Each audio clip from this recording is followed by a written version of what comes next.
নমস্কাৰ। আজি দ্বিতীয় সামগ্ৰিক মান নিৰূপণ চতুৰ্থ শ্ৰেণীৰ পৰিৱেশৰ কুৱেশ্যন পেপাৰখন লৈ আহিছোঁ। পৰিৱেশৰ এই কুৱেশ্যন পেপাৰখন যোৰহাট জিলাৰ প্ৰাথমিক শিক্ষক সন্মিলনীয়ে প্ৰস্তুত কৰি উলিওৱা question paper.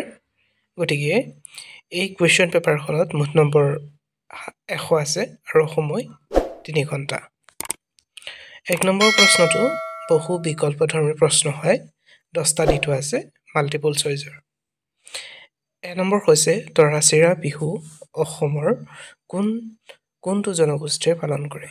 Option A Bodo, option খ দি থোৱা আছে ঠেঙাল কছাৰী, অপশ্যন ক মিচিং, অপশ্যন খ তিৱা। বি নম্বৰ ৰাষ্ট্ৰীয় পতাকাখনৰ দিশ আৰু প্ৰস্থৰ অনুপাত কিমান? ইয়াত অপশ্যন কেইটা দি থোৱা আছে, যিটো শুদ্ধ হয় সেইটো তোমালোকে লিখিব লাগিব। চি নম্বৰ কুৱেশ্যন, জাতিৰ পিতা মহাত্মা গান্ধীৰ সমাধিস্থল ক'ত আছে? এইটো আছে শান্তিঘাট, দিল্লীঘাট, ৰাজঘাট, গুজৰাট।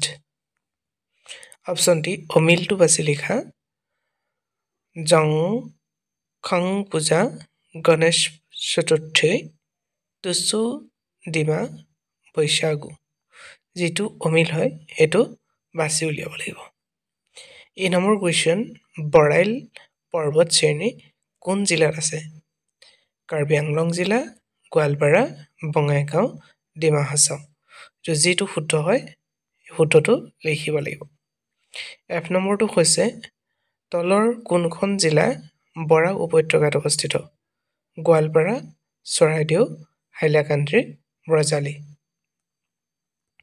জি নম্বৰ কুৱেশ্যনটো হৈছে ভুল যোৰাটো নিৰ্বাচন কৰিব লাগে। ভালুক বনজ সম্পদ, কয়লা জলজ সম্পদ, ধান কৃষিজাত সম্পদ, শিশু জলজ সম্পদ। ইয়াৰ কোনটো ভুল হয় সেই ভুলযোৰ নিৰ্বাচন কৰি লিখিব লাগিব।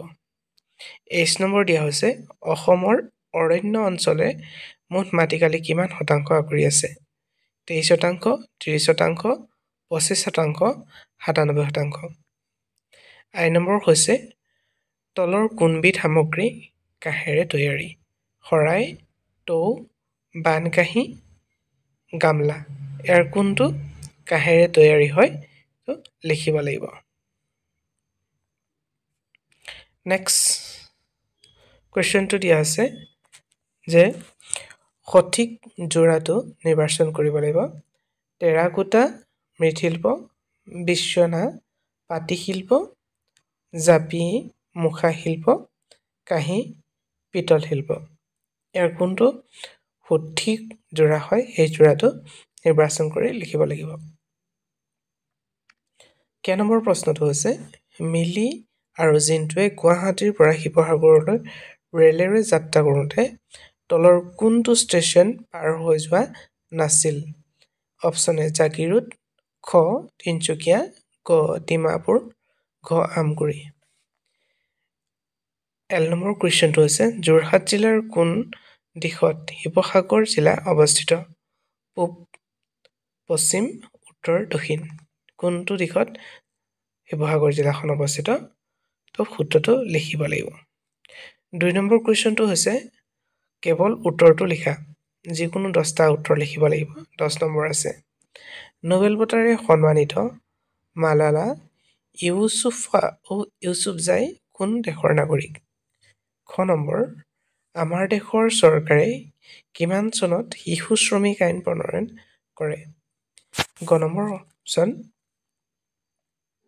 শিৱসাগৰ পুখুৰী কোনজন আহোম স্বৰ্গদেউৰ দিনত খন্দুৱা হৈছিল? ঘ নম্বৰ প্ৰশ্ন ৰেলগাড়ীত যাত্ৰা কৰা যাত্ৰীসকলৰ টিকট কোনে পৰীক্ষণ কৰে? নেক্সট 9 নম্বৰটো হৈছে মুখা শিল্পৰ বাবে জনাজাত জিলাখনৰ নাম কি? প্ৰথম চ কাঁহৰ বাচন বৰ্তন গঢ়া লোকক কি বুলি কয়? দ্বিতীয় চ ভেজলিন কিহৰ পৰা তৈয়াৰ কৰা হয়? বৰ্গীয় জ যাদৱ পায়েঙক কোনখন বিশ্ববিদ্যালয়ে ভাৰতৰ অৰণ্য মানৱ খ্যাতিৰে বিভূষিত কৰে? মানচিত্ৰৰ এখনৰ সোঁফালে কোনটো দিশ বুজোৱা হয় 9 নম্বৰ অসমৰ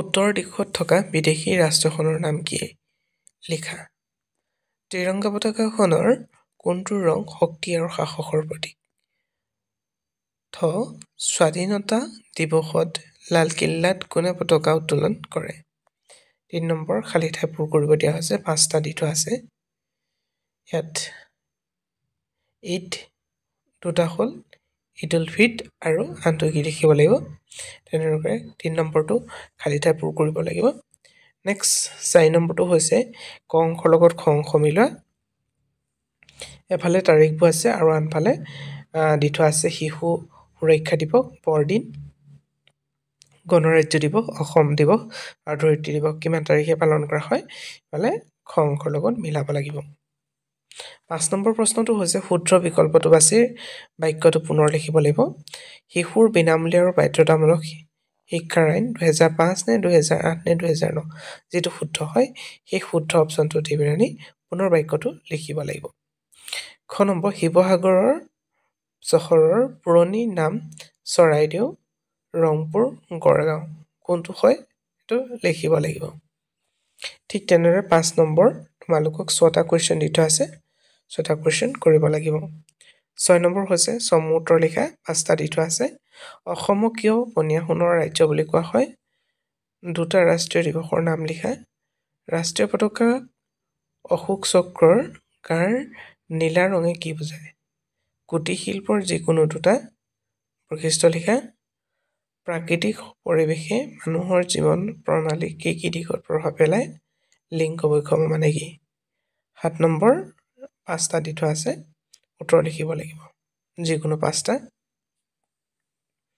ব্যাঘ্ৰ প্ৰকল্পত থকা অসমৰ 3খন ৰাষ্ট্ৰীয় উদ্যানৰ নাম লিখা ৰাষ্ট্ৰীয় পতাকাখন ব্যৱহাৰৰ যিকোনো 3টা নিয়ম লিখা তুমি প্ৰদূষণমুক্ত দেৱালী কেনেদৰে পালন কৰিবা জুম খেতি কেনেদৰে কৰা হয় আমি কিয় প্ৰাকৃতিক সম্পদবোৰ সৎব্যৱহাৰ কৰিব লাগে এটো আছিল 7 নম্বৰ কোৱেশ্চন নেক্সট তোমালোকৰ 8 নম্বৰ কোৱেশ্চনটো লৈ আহিছো 8 নম্বৰ কুৱেশ্চনটো দিছে 7 নম্বৰ আৰু এটা আছে পৰিবহন ব্যৱস্থা বুলিলে কি বুজা তোমাৰ অঞ্চলত উপলব্ধ যিকোনো দুটা পৰিবহন ব্যৱস্থাৰ নাম লিখিব লাগিব 8 নম্বৰ পাৰ্থক্য যিকোনো তিনিটা মালভূমি আৰু সমভূমি নৈ আৰু উপনৈ পৰ্বত আৰু পাহাৰ বনজ সম্পদ আৰু জলজ সম্পদ 9 নম্বৰ বহলাই লিখা বহলাই উত্তৰ লিখিব লাগিব যিকোনো তিনিটা সন্মিলন তোমালোকক ইয়াত 4টা দি থোৱা আছে তোমাৰ প্ৰিয় উৎসৱটোৰ বিষয়ে অসমৰ চাৰিসীমাটো আৰু প্ৰাকৃতিক সম্পদ বুলিলে কি বুজায় ইয়াৰ কি ভাগ কৰা হৈছে মুখা শিল্পৰ ক্লাছ 2 কলা শিক্ষাৰ কোৱেশ্চন পেপাৰ ছাত্ৰ-ছাত্ৰীসকল এখন মই সম্ভাৱ্যহে আৰু মই কোন ৰাজ্যৰ পালন কৰা যদিহে তোমালোকে এই ভিডিঅটো ভাল পালা লাইক কৰিবা আৰু চেনেলটোলৈ যদি প্ৰথমবাৰ আহিছা সাবস্ক্ৰাইব কৰি ল'বলৈ নাপাহৰিবা থেংক ইউ তাৰপিছত 11 নম্বৰ মানচিত্ৰ ব্যৱহাৰ কৰি সাংকেতিক চিহ্নসমূহ অংকন কৰিব লাগে আন্তৰ্জাতিক সীমা ৰাজ্যৰ ৰাজধানী কেনেকুৱা ধৰণৰ সাংকেতিক চিহ্ন ব্যৱহাৰ কৰা হয় এটো লিখিব লাগিব চিত্ৰাংকনৰ সহায়ত আৰু 12 নম্বৰ এটা প্ৰকল্প দিয়া হৈছে এখনে আছিল ক্লাছ 4 ৰ পৰিৱেশৰ কোৱেশ্চন পেপাৰ যদি ভিডিঅটো ভাল লাগিলে লাইক কৰিবা